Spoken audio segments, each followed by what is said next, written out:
Bismillahirrahmanirrahim. Assalamualaikum warahmatullahi wabarakatuh.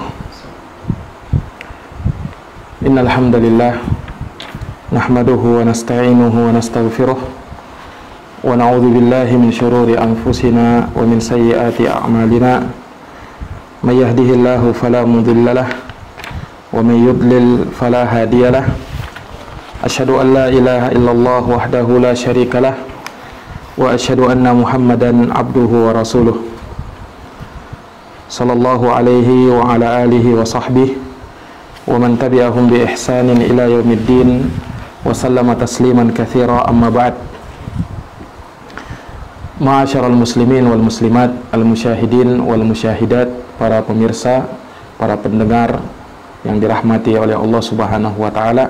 Alhamdulillah, pada malam hari yang berbahagia ini kembali kita dipertemukan dalam majelis online insyaallah ta'ala dengan pembahasan kita, yaitu fikih dalam kurban dari kitab Al-Mukhtasar fi Ahkamil Udhiyah, ringkasan dalam hukum-hukum seputar berkurban, karya Syekh Yahya bin Abdul Aziz Al-Rashid hafizahullahu ta'ala. Nah, di pertemuan sebelumnya kita telah menyebutkan terkait dengan beberapa pendahuluan sebelum kita masuk pada isi dari kitab ini, yang mana dari pendahuluan tersebut kita telah jelaskan terkait dengan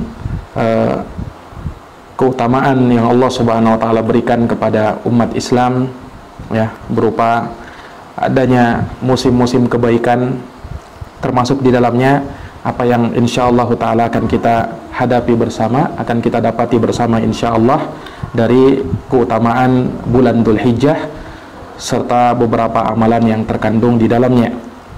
Nah, demikian pula dari apa yang telah kita sebutkan akan nikmat-nikmat Allah Subhanahu wa taala yang sangat banyak yang Allah telah karuniakan kepada kita. Dan dari sekian nikmat tersebut adalah ditundukkannya kepada kita bahimatul an'am, yang mana hal tersebut dimanfaatkan oleh manusia, entah itu dari tunggangannya ataukah makanan dagingnya, naam, susu perahannya, ya, dan lain-lainnya. Dan itu dari nikmat yang Allah Subhanahu wa taala ingatkan di dalam Al-Qur'anul Karim, ya.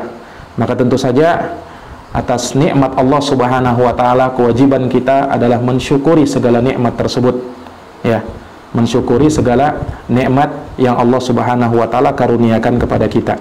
Nah, dan yang terakhir kita ingatkan juga terkait dengan pendahuluan yang disebutkan oleh al-muallif hafizahullahu taala, di mana beliau menerangkan bahwa udhiyah itu adalah bahagian dari syiar Allah Subhanahu wa taala yang akan membuahkan ketakwaan. Wa may yu'azzim sya'airallah fa innaha min taqwal qulub.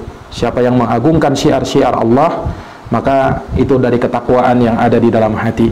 Dan yang namanya syiar merupakan perintah Allah Subhanahu wa taala yang merupakan ibadah yang disiarkan, yang diumumkan, yang diiklankan. Banyak orang-orang mengetahuinya. Nah, dan juga dari apa yang kita ingatkan dari bentuk keikhlasan di dalam menjalankan ibadah ini, kita niatkan karena Allah Subhanahu wa taala, ya, dan memang dalam rangka untuk mencari qurbah, kedekatan kepada Allah Subhanahu wa taala. Karena yang namanya amalan tidak akan diterima kecuali apabila dilakukan sesuai dengan apa yang dituntunkan oleh apa yang dilakukan dengan ikhlas dan dituntunkan oleh Nabi Shallallahu Alaihi Wasallam di dalam agama ini. Nah, taib para pemirsa yang dirahmati dan dimuliakan oleh Allah, ya insyaallah taala kita akan mulai membaca dari pembahasan-pembahasan yang disebutkan oleh Syekh Yahya bin Abdul Aziz Al-Rashid hafizahullah taala dalam kitabnya ini Al-Mukhtasar fi Ahkamil Udhiyah. Di sini beliau memulai dalam pembahasannya yang pertama yaitu ta'riful udhiyah, definisi udhiyah. Definisi udhiyah. Nah, telah kita jelaskan bahwa berkurban atau penyembelihan kurban itu dalam bahasa Arab itu disebut dengan udhiyah. Namun di sana ada penjelasan para ulama terkait beberapa pengucapan atau beberapa sighah bentuk kalimat dari berkurban itu dalam bahasa Arab. Di sini beliau nukilkan perkataannya Al-Imam An-Nawawi rahimahullahu taala dalam Syarah Sahih Muslim pada jilid 13 halaman 93 cetakan Darul Kutub Al-Ilmiyah. Ya, beliau berkata qala Al-Jauhari qala Al-Asma'i. Ya, berkata Al-Jauhari yang menukil perkataannya Al-Asma'i. Di mana Al-Asma'i berkata fiha arba'u lughatin, ya, terkait dengan udhiyah itu, ya, dalam bahasa Arab, ya, sembelihan kurban itu ada 4 bahasa, ada 4 pengucapan, ya. Bisa diucapkan dengan udhiyah, bisa juga dengan idhiyah, ya, mendommah huruf hamzahnya atau mengkasrahnya. Bisa disebut udhiyah, itu yang mungkin paling masyhurnya. Bisa juga disebut dengan idhiyah. Nah, kalau dijamak itu dengan mentasydid huruf iya-nya atau mentakhfifnya, yaitu dengan adhahi, di ya-nya ditasydid adhahi, atau ditakhfif tidak ditasydid, ya, diucapkan adhahi. Nah, itu jamaknya, ini bentuk pluralnya, ya. Taib, itu 2, udhiyah, idhiyah.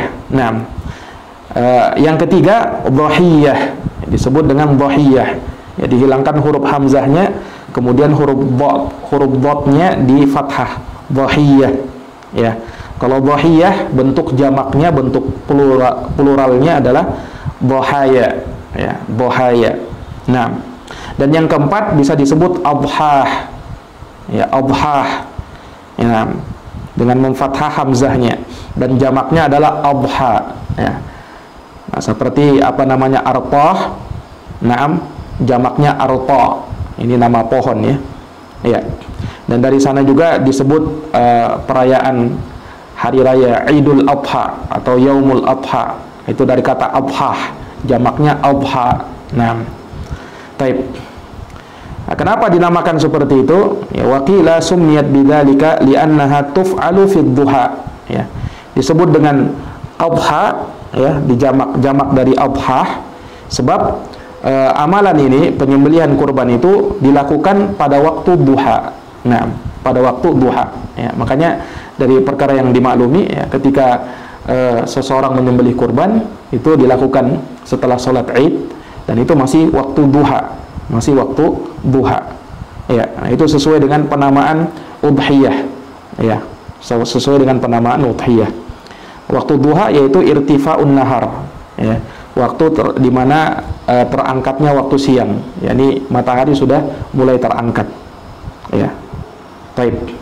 Jadi ini apa namanya, dari sisi bahasa, ya. Kalau maknanya ya sama saja, pengucapannya saja yang berbeda, ya. Artinya penyembelihan kurban, berkurban, bisa udhiyah, idhiyah, dhahiyah, ya, atau adhah. Nah, taib, itu secara bahasa. Adapun secara istilah syar'i, apa yang dimaksud dengan udhiyah itu, berkurban itu, apa definisinya? Nah, di sini Syekh menyebutkan udhiyah itu adalah madubiha fi ayamin nahar min ibilin au baqarin au gonamin taqarruban ilallahi ta'ala. Ya, sembelihan kurban itu adalah, udhiyah itu adalah apa yang disembelih fi ayamin nahar, di hari-hari penyembelihan. Ya, maksudnya di hari-hari penyembelihan, ya, di waktu-waktunya nanti akan kita jelaskan, ya, hari-hari penyembelihan itu kapan saja, dimulai dari tanggal 10 Dzulhijjah, itulah hari raya Idul Adha setelah salat Id. Naam, Kemudian dilanjutkan dengan ayyamut tasyrik. Nah, min ibilin au baqarin au gonamin, berupa onta, sapi atau kambing. Ya. Taqarruban ilallahi ta'ala, dalam rangka untuk bertakarrub, mendekatkan diri kepada Allah Ta'ala. Jadi itu definisinya. Jadi saya ulangi, madu biha fi ayyamin nahar min ibilin au baqarin au gonamin taqarruban ilallahi ta'ala. Apa yang disembelih di hari-hari penyembelihan, berupa onta, sapi, kambing, dalam rangka bertakarrub kepada Allah Ta'ala. Ya, tentunya dengan syarat-syarat ya yang sudah ditetapkan di dalam syariat. Nanti akan datang penjelasannya insyaallah Ta'ala. Ya. Nah, dari definisi ini tentu saja ada beberapa penyembelihan-penyembelihan ya, namun tidak disebut dengan udhiyah, tidak disebut dengan udhiyah ya, penyembelihan kurban. Seperti misalnya orang menyembelih hewan ternak ya, entah dia sembelih sapi, onta atau kambing, tapi dalam rangka untuk dia jual ya, dalam rangka untuk dia jual atau untuk bersenang-senang ya, karena sudah lama misalnya tidak makan daging, dia ingin makan daging misalnya. Nah, ya. Atau karena dia punya tamu misalnya ya, maka dia suguhkan untuk tamunya, dia sembelihkan hewan ternak, kambingnya misalnya ya. Nah, ini yang seperti ini bukan disebut udhiyah ya, bukan disebut udhiyah.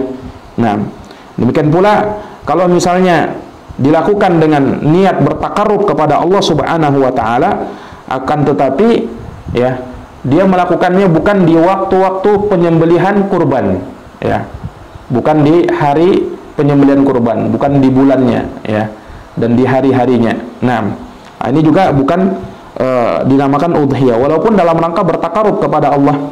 Nah, seperti misalnya ada orang menyembelih ya untuk niat akikah ya, dia kelahiran seorang anak ya, hari ketujuhnya dia ingin mengakikahi anaknya.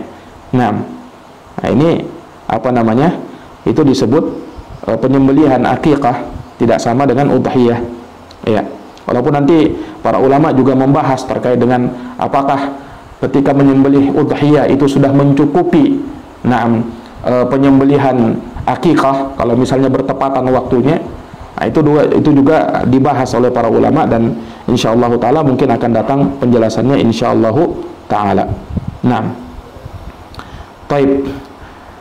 Ikhwani fiddin azani Allah wa iyyakum, para pemirsa yang dirahmati oleh Allah Subhanahu wa taala, terkait dengan penyembelihan selain udhiyah, ya para ulama menyebutkan ya beberapa kebaikan-kebaikan ya atau amalan-amalan yang bisa dilakukan melalui penyembelihan hewan ternak ini.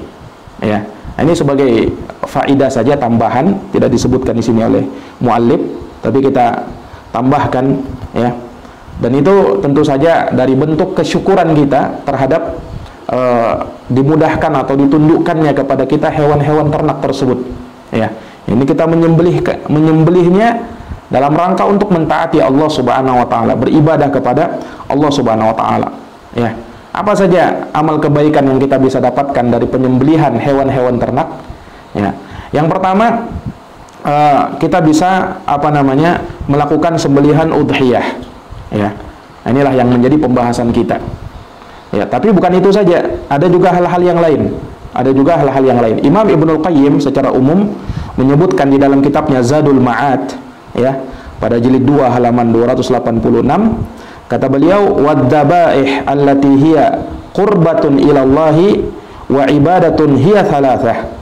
Sembelihan-sembelihan yang merupakan qurbah ya kepada Allah dan ibadah kepada Allah itu ada 3, kata beliau. Yang pertama al-hadyu, sembelihan hadyu. Kemudian yang kedua udhiyah. Yang ketiga aqiqah. Nah, ya, apa itu sembelihan al-hadyu? Ya, al-hadyu itu adalah hewan ternak yang disembelih di tanah haram. Ya, ini berbeda dengan udhiyah ya. Kalau hadyu itu hewan ternak yang disembelih di tanah haram pada hari raya Idul Adha, sama harinya ya. Akan tetapi ini dijalankan oleh orang yang melakukan haji tamattu ya, atau haji qiran.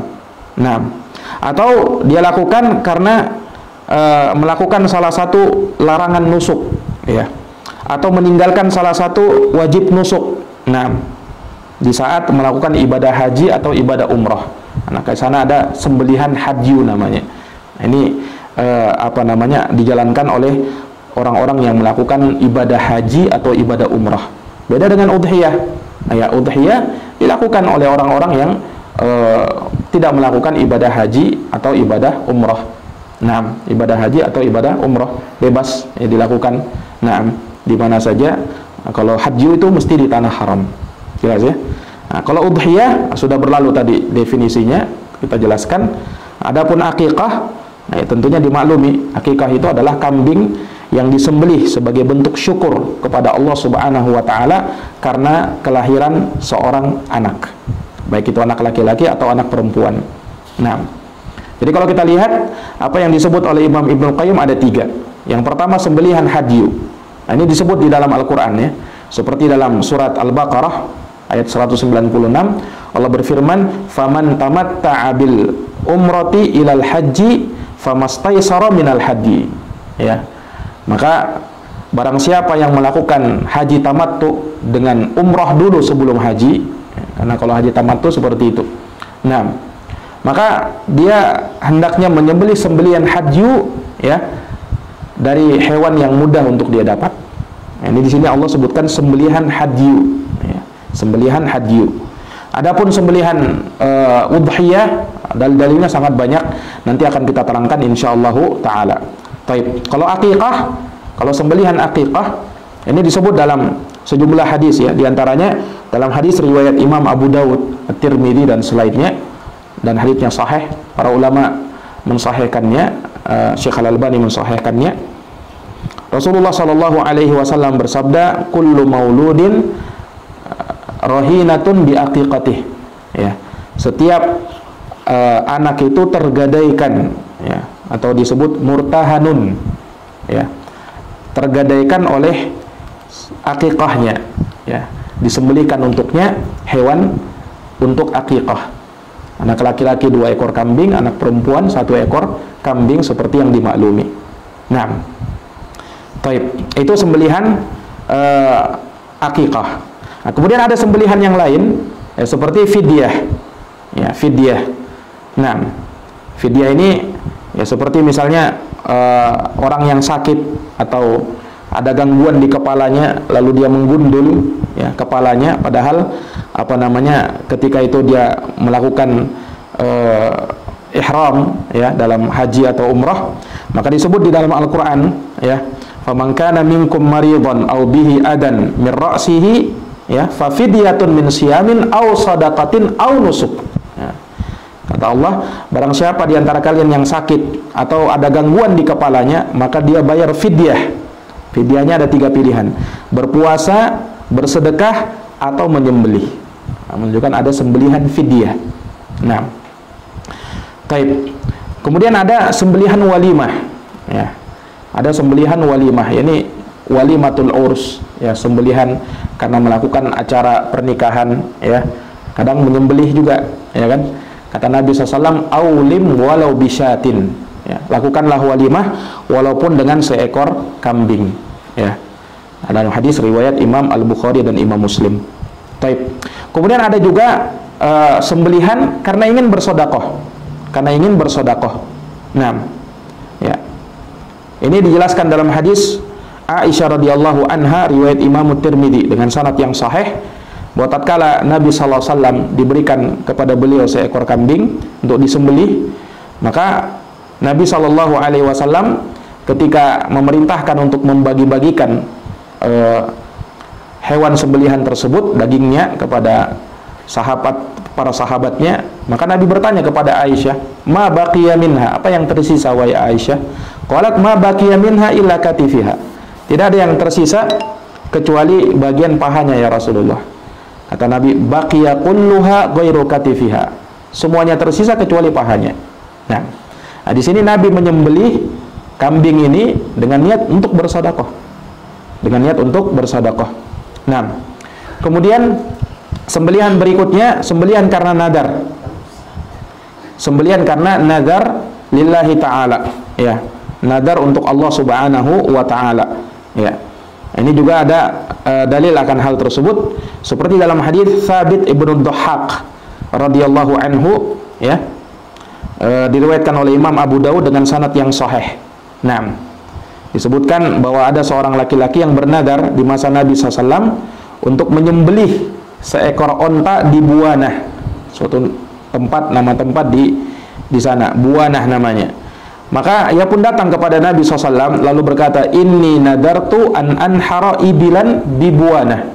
Kata dia, sesungguhnya saya bernadar untuk menyembelih onta di Buanah.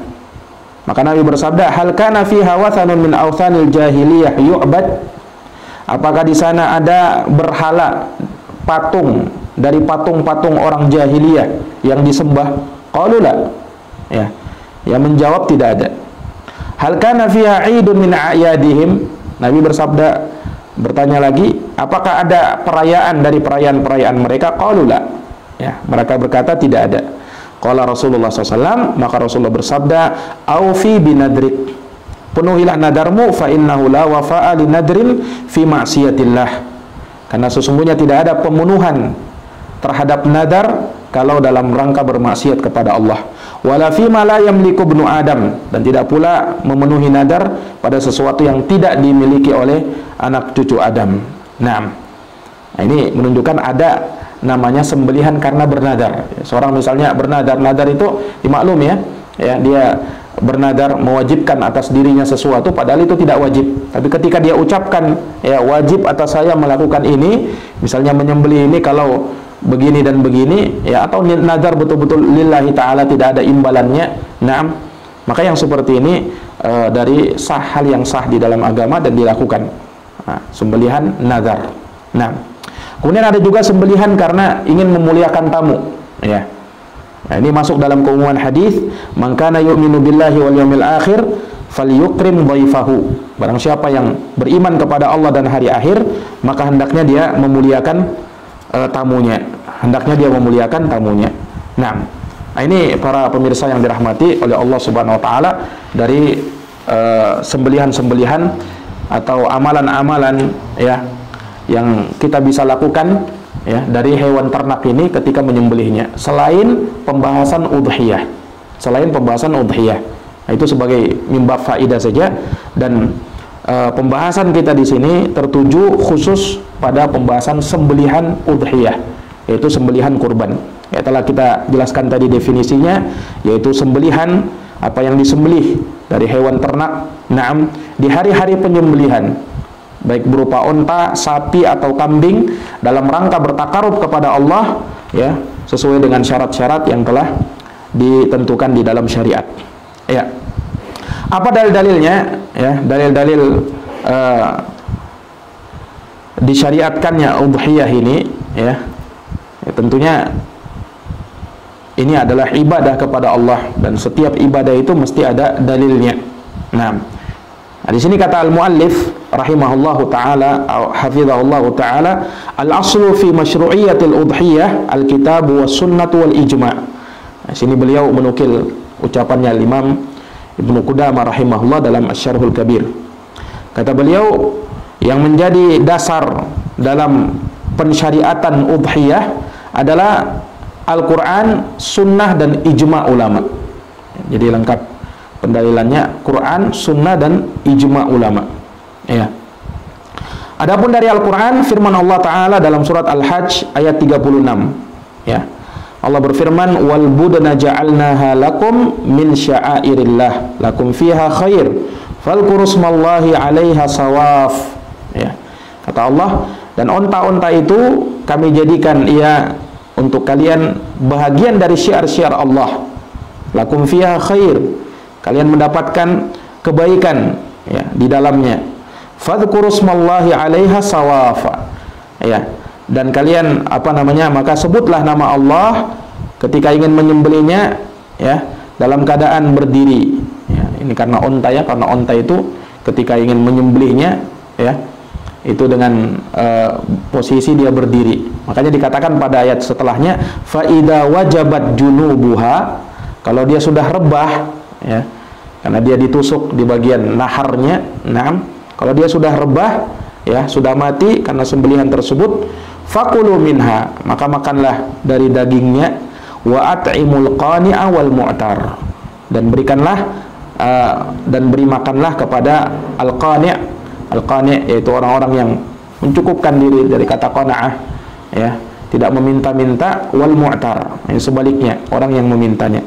Nah, itu dalam surat Al-Hajj ayat 36. Ya, ayat ini juga menjadi dalil ya bahwasanya seseorang yang melakukan udhiyah itu disunnahkan juga, dianjurkan juga bagi dia untuk memakan sebagian hewan sembelihannya, ya, memakan sebagian hewan sembelihannya, bukan semuanya dia sedekahkan dagingnya, tapi dianjurkan bagi dia juga untuk memakannya. Makanya dikatakan fakulu minha, makanlah sebagian darinya, wa at'imu, dan berilah dan beri makanlah kepada orang-orang yang lain. Nah, itu dalil yang pertama, Al-Hajj ayat 36, tentang pensyariatan berkurban.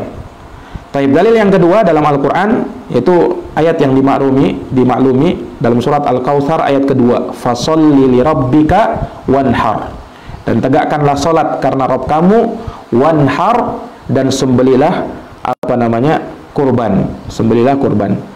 Nah, di sini kata beliau, qala ba'du ahli tafsir, sebagian mufassir berkata, al-muradu bihi al-udhiyah ba'da salatil Id. Yang dimaksud dalam ayat ini, fasolli li rabbika wanhar, tegakkanlah salat karena Rabbmu dan sembelilah kurban, yaitu sembelilah kurban udhiyah, ya, ba'da salatil Id, setelah salat Id. Makanya kan salat dulu, fasolli li rabbika. Nah, salat di sini maksudnya salat Id, salat Idul Adha. Wanhar, nah, setelah salat wanhar, sembelilah, nah, sembelilah hewan kurban. Nah, ini sebagaimana dikayatkan juga oleh Imam Ibnul Jauzi rahimahullah dalam kitabnya Zadul Masir pada jilid 9 halaman 249. Nah,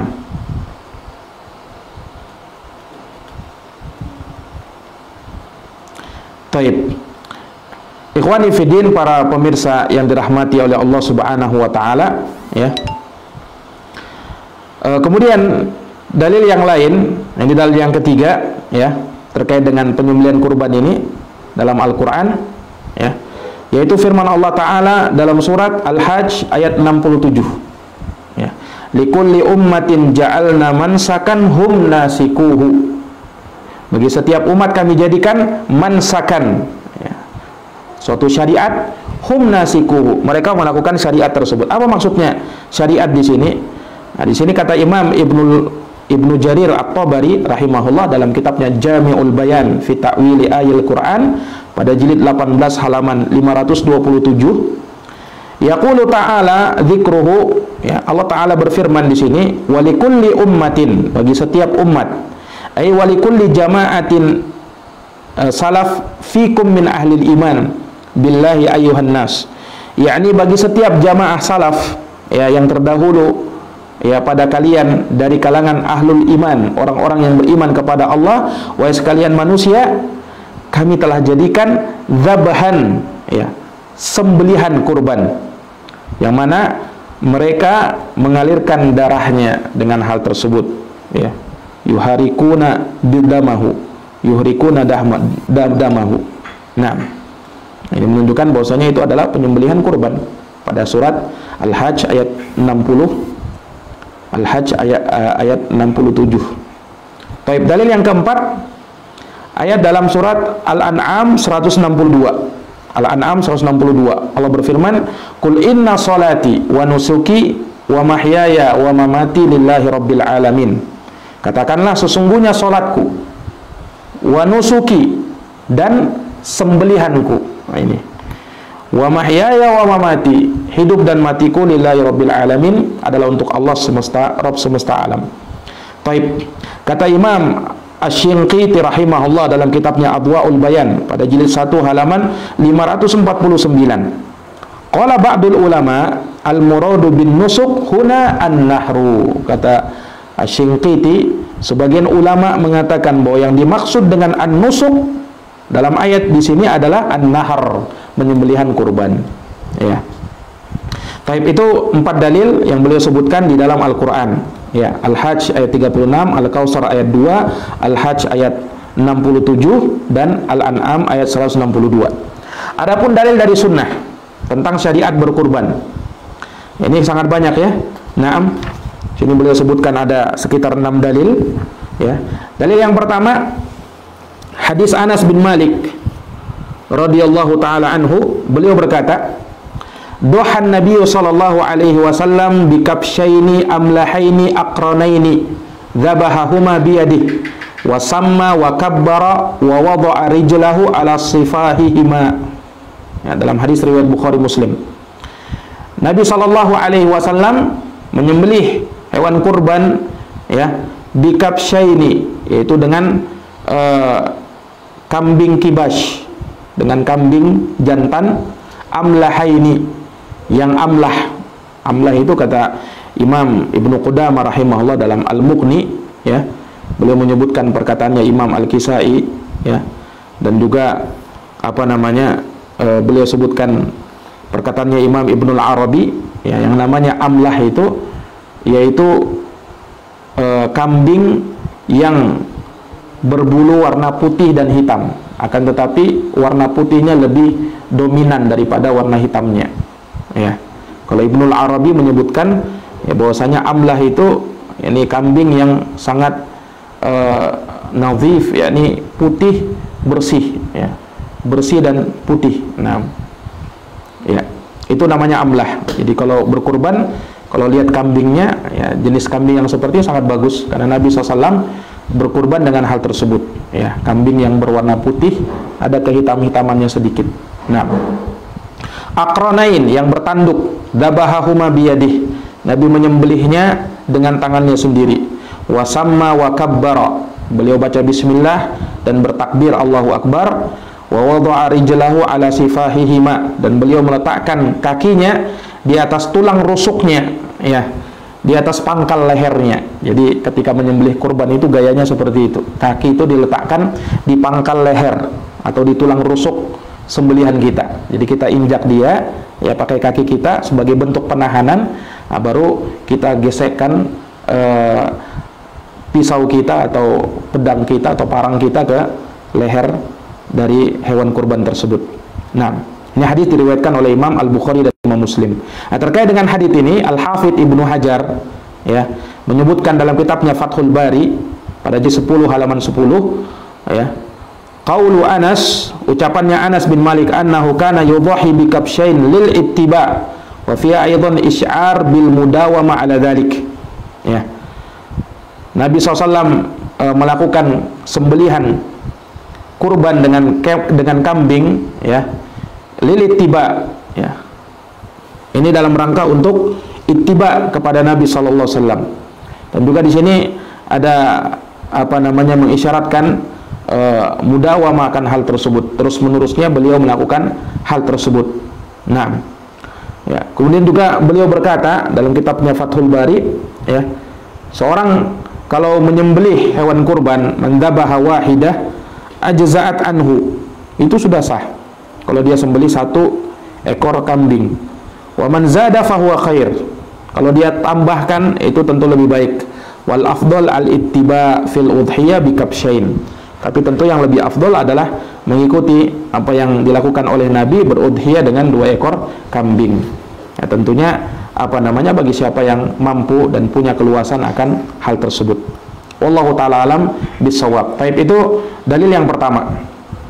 Dalil yang kedua ya, hadis Al-Bara Ibnu Azib radhiyallahu anhu ya, beliau berkata, khatabana Nabi sallallahu alaihi wasallam yauman nahar, bahwa Nabi SAW pernah berkhutbah kepada kami di hari raya kurban. Qala inna awwala ma nabda'u bihi fi yaumina hadha an nusalliya thumma narji fananhar. Kata Nabi, sesungguhnya yang pertama kami lakukan ya di hari kami ini adalah kami sholat, kemudian kami kembali, lalu kami menyembelih kurban. Faman fa'ala dzalik faqad asaba sunnatana. Siapa yang melakukan hal tersebut, maka dia telah mencocoki sunnah kami. Wa man dzabaha qabla ay yusalliya fa innama huwa lahmun ajjalahu li ahli. Tapi barang siapa yang menyembelih sebelum dia sholat, sebelum sholat Id maksudnya, maka itu hanyalah daging biasa yang dia segerakan untuk keluarganya saja, bukan dianggap daging kurban. Laisa minan nusuki fi syai', bukan dari penyembelihan kurban sama sekali. Hadis riwayat Bukhari dan Muslim. Hadis ini menjelaskan kepada kita waktu penyembelihan kurban itu nanti setelah sholat Id. Siapa yang melakukannya sebelum itu tidak sah teranggap sebagai hewan kurban. Makanya perlu diperhatikan waktunya. Nanti akan kita jelaskan dalam syarat penyembelihan atau syarat-syarat berkurban, insyaallah taala. Tapi dalam sebagian lafaz juga dari sahabat Al-Bara ibnu Azib dikatakan, "Man dzabaha qabla shalah fa innama dzabhun li nafsihi." Ya. Fa innama dzabhun li nafsihi. Barang siapa yang menyembelih sebelum salat, maka itu sembelihan untuk dirinya sendiri, kata Nabi. "Wa man dzabaha ba'da shalah faqad tamma nusukuh." Tapi barang siapa yang menyembelih setelah salat Id, maka telah sempurna nusuknya, ya, penyembelihan kurbannya. Naam, wa asaba sunnatal muslimin, dan dia telah mencocoki sunnah kaum muslimin. Baik.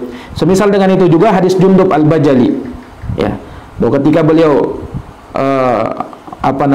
menyaksikan Idul Adha bersama Nabi sallallahu alaihi wasallam, ya, maka setelah Nabi SAW selesai dari sholatnya, naam, beliau melihat ada seekor kambing yang telah disembelih. Ya, maksudnya setelah selesai sholat Id, beliau melihat ada seekor kambing yang sudah disembelih. Maka Nabi langsung bersabda, "Faman dzabaha qabla shalah falyadbah syatan makanahu atau makanaha." Nah, barang siapa, ya, yang menyembelih sebelum sholat Id, maka hendaknya dia menyembelih kambing lagi sebagai gantinya. Waman lam yakun dzabah falyadbah ala bismillah. Tapi siapa yang belum menyembelih, maka sekarang sembelihlah, ya, dengan menyebut nama Allah. Hadis riwayat Imam Al-Bukhari, Imam Muslim, dan An-Nasai. Nah, itu mirip ya dengan hadisnya Al-Bara ibnu Azib. Ya. Kemudian dalil yang ketiga disebut sini oleh Syekh, hadisnya Uqbah bin Amir radhiyallahu an, bahwa Rasulullah SAW pernah memberikan kepadanya seekor kambing yang beliau bagikan kepada para sahabatnya untuk sembelihan kurban. Ya. Maka tersisa ada kambing muda, disebutkan kepada Nabi SAW. Maka Nabi bersabda kepada seorang sahabatnya, "Dhahi bihi anta." Sembelilah, ambillah ini, sembelilah untukmu, atau sembelilah dengan kambing ini, ya, untuk dirimu. Hadis riwayat Imam Al-Bukhari. Nah, ini ikhwani fillah, azani Allah wa iyyakum. Hadis ini menunjukkan, ya, boleh bagi seorang kalau misalnya ingin memberikan atau menghadiahkan, ya, hewan kurban kepada seseorang supaya dia bisa melakukan sembelihan kurban, ya, boleh. Misalnya dia punya keluasan, dia berkurban dan dia ingin memberikan hewan kurbannya ini kepada seseorang supaya dia juga berkurban, ya, bukan memberikan dagingnya, ya, tapi memang memberikan utuh hewan udhiyah, hewan sembelihan kurban kepada seseorang agar dia bisa berkurban. Ini diperbolehkan, sebagaimana Nabi Shallallahu Alaihi Wasallam pernah diberikan kepadanya hewan kurban dan juga pernah memberikan kepada sahabatnya hewan kurban. Taib. Kemudian dalil yang keempat, hadisnya Abu Umamah Ibn Sahal radhiyallahu anhu, beliau berkata, "Kunna nusamminul udhiyah bil Madinah wa kana al muslimuna yusamminuna." Rawahul Bukhari mu'allaqan. Hadis riwayat Bukhari secara mu'allaq, ya. Kata Umamah Ibn Sahal radhiyallahu an, "Kami dahulu menggemukkan sembelihan hewan kurban kami di Madinah." Ya. Dan adalah kaum muslimin melakukan hal tersebut. Mereka menggemukkan hewan kurbannya. Ini dari perkara yang disunnahkan, ya. Bahwasanya hewan kurban itu, ya, nanti akan datang juga yang terbaik tentunya yang paling banyak dagingnya, yang berdaging, yang pedaging. Nah, maka untuk hal tersebut, ya, boleh dia gemukkan terlebih dahulu, ya. Dia boleh membeli hewan kurbannya jauh-jauh hari, kemudian dia berikan makanan, ya, untuk digemukkan, ya. Setelahnya nanti disembelih. Nah, taib, itu dalil yang keempat. Dalil yang kelima, hadis Ibnu Umar radhiyallahu anhu, beliau berkata, "Aqama Rasulullah SAW bil Madinah 10 sinin yudhahi." Ya. Rawahu Tirmidzi. Dalam hadis Ibnu Umar, beliau berkata, Rasulullah SAW ketika mukim di Madinah selama 10 tahun, tinggal di Madinah selama 10 tahun, yudhahi, Nabi melakukan udhiyah, sembelihan kurban, ya. Hadis riwayat Imam At-Tirmidzi. Hadisnya disahihkan oleh Syekh Al-Albani.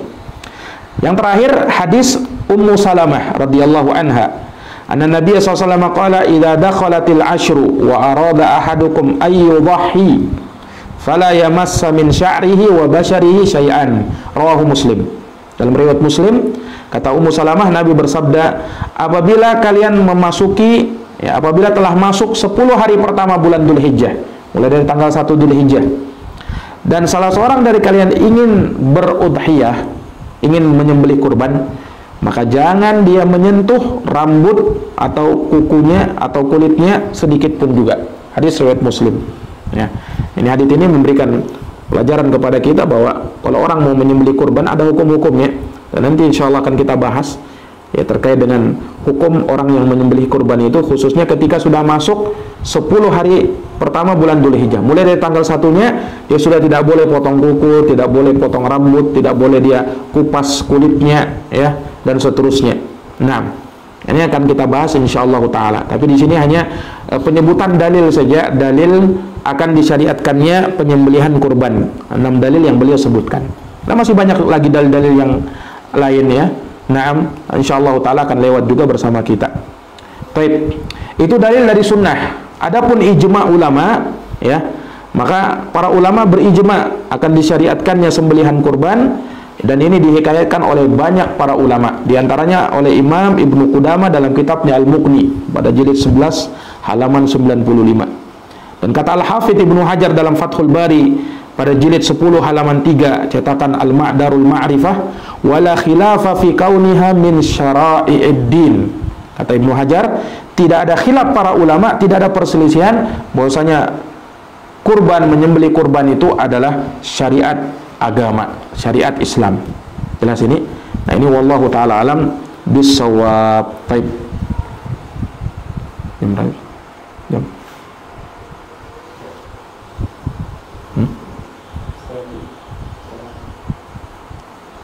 Baik. Ikhwani fiddin, para pemirsa yang dirahmati oleh Allah Subhanahu wa taala, ya mungkin kita cukupkan sampai di sini dulu ya terkait dengan pembahasan ini ya. Kita telah bahas tadi definisi udhiyah ya. Telah kita dapatkan secara bahasa ya, udhiyah itu ada beberapa bentuk kata ya. Kemudian secara istilah syar'i ya, telah kita jelaskan udhiyah adalah apa yang disembelih pada hari-hari penyembelihan berupa onta, sapi, kambing dalam rangka bertakarub kepada Allah, tentunya dengan syarat-syarat yang telah dijelaskan. Kemudian kita bahas yang terakhir terkait dengan dalil-dalil disyariatkannya udhiyah. Dalil-dalil disyariatkannya udhiyah itu berdasarkan dalil dari Quran, Sunnah, dan ijma para ulama. Nah, berikutnya insyaallah taala akan kita jelaskan keutamaan udhiyah ya, kemudian hukumnya, faedah-faedah dan hikmahnya, dan setelahnya baru kita bahas syarat-syarat udhiyah. Wallahu taala alam bisawab. Demikian kami cukupkan sampai di sini ya, mudah-mudahan bermanfaat bagi kita semuanya. Wallahu taala alam bisawab. Subhanakallahumma bihamdik asyhadu an la ilaha illa anta astaghfiruka wa atubu ilaik. Walhamdulillahirabbil alamin. Wassalamu alaikum warahmatullahi wabarakatuh.